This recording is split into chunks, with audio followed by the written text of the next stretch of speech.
Bugün sizlere şifa olması niyetiyle harika bir kür paylaşacağım. Kendim de içiyorum çünkü gerçekten çok işe yarıyor. Sizlere de hemen tarifini vermek istiyorum.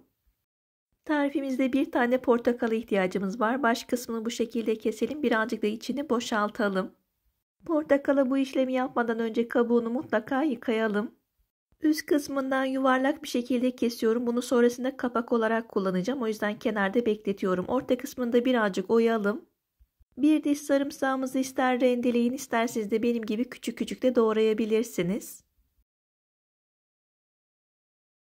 Küçük bir parça da zencefil kullanıyorum. Taze bir şekilde kabuğunu soyuyorum. Onu da küçük küçük küpler halinde doğradım.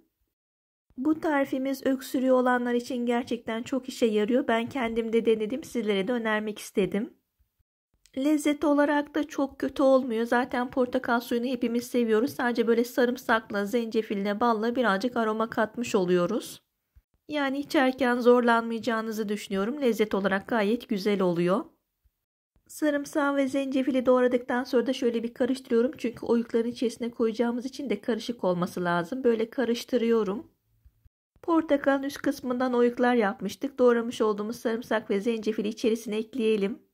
Ben içerisinden oymuş olduğum portakalı da araya vermemek adına böyle küçük küçük doğruyorum. Birazcık da ezdirdim. Geri üzerine ekledim. Sizler isteğe bağlı eklemeyebilirsiniz de. Sonrasında da üzerine bir tatlı kaşığı kadar da bal ilave yapın.